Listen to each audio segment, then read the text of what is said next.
आज Doubtnut app download करें। Doubtnut पर अपने सभी गणित, रसायन विज्ञान, भौतिक विज्ञान और जीव विज्ञान के डाउट्स का करो सफाया। बस प्रश्न की फोटो खींचो, एक ही प्रश्न को क्रॉप करो और तुरंत वीडियो सोल्यूशन पाओ। अभी डाउनलोड करें। देखिए, प्रश्न में आपको दिया गया है कि एक कार्नोट इंजन के सिंक का ताप 300 केल्विन तथा इसकी दक्षता 40% है। स्रोत ताप को कितना अधिक बढ़ा दिया जाए कि इंजन की जो दक्षता है वो पहली दक्षता से 50% अधिक हो जाए। ठीक है, तो हम यहाँ पर सबसे पहले ले लेते हैं केस फर्स्ट।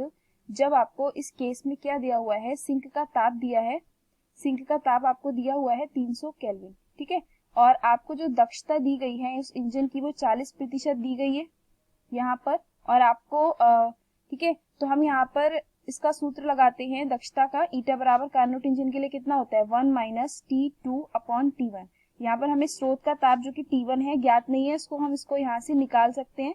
ईटा हो जाएगा 40/100 जब हम प्रतिशत को हटाएंगे इसमें से, और यहाँ पर ये हो जाएगा 300 अपॉन T1। ठीक है, इसको थोड़ा सा हल करते हैं। तो हल करने पर हमें क्या प्राप्त होगा, 3/5 is equal to 300 upon T1। और यहाँ से हमारा हल करने पर ये T1 का जो मान है वो कितना आ जाएगा, 500 केल्विन। ठीक है, तो अब हम यहाँ से लेते हैं केस सेकेंड।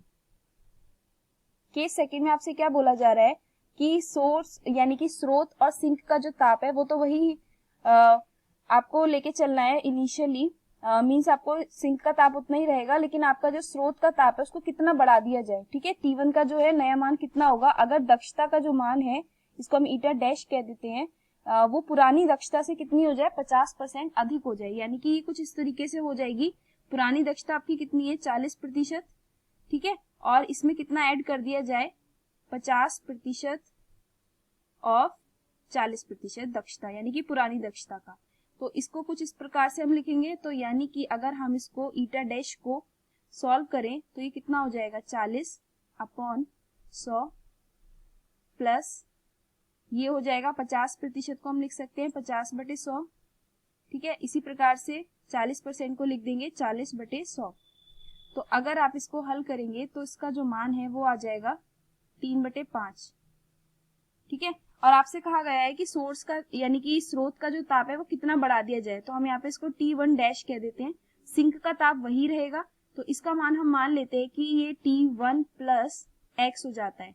ठीक है, तो हमें इस x को ज्ञात करना है यहाँ पर। तो देखिए, हम फिर से दक्षता का सूत्र लगाएंगे यहाँ पे। ईटा डैश इज इक्वल टू ये हो जाएगा 1 minus T2 upon T1 dash. ठीक है, यहाँ से अब देखिए T1 डैश का हमारे पास ईटा डैश का जो मान है वो कितना है, 3/5 इज इक्वल टू ये हो जाएगा 1 माइनस, और T2 का जो मान है वो वही रहेगा जो केस फर्स्ट में था, यानी कि 300। और T1 डैश जो है उसको हम कितना लिख सकते हैं, T1 यानी कि 500 प्लस x। ठीक है, तो इसको थोड़ा सा हल करेंगे तो हल करने पर क्या आ जाएगा, 300 upon 500 plus x is equal to, आप इसको सॉल्व करेंगे थोड़ा सा तो यहाँ पर आ जाएगा 2/5। हमने इसको 1 में से माइनस कर दिया है। ठीक है, यानी कि अब जब आप इसकी क्रॉस मल्टीप्लाई करेंगे और सॉल्व करेंगे तो ये आ जाएगा 2x is equal to 500 kelvin. ठीक है, यानी कि x बराबर कितना आ जाएगा, 250। ठीक है, 250 केल्विन। ठीक है, यानी कि यहाँ से ये क्लियर हो जाता है कि जो इंजन की दक्षता है अगर हम उसमें पुरानी दक्षता का 50% बढ़ा देते हैं तो उसका जो सोर्स का यानी कि स्रोत का जो ताप है वो पहले के ताप से 250 केल्विन अधिक हो जाएगा। ठीक है, पहले कितना था, 500 केल्विन, ये हमने निकाला था यहाँ पर। अब उस 500 केल्विन में और 250 केल्विन जोड़ दीजिए तो नया ताप कितना हो जाएगा, 750 केल्विन। ठीक है, तो आपको क्या बताना है कि कितना ताप आपने जोड़ा, 250 केल्विन। ठीक है, यानी कि अगर हम ऑप्शन देखते हैं यहाँ पर तो हमारा कौन सा ऑप्शन सही होगा, ये होगा ऑप्शन नंबर 3, 250 केल्विन। ठीक है,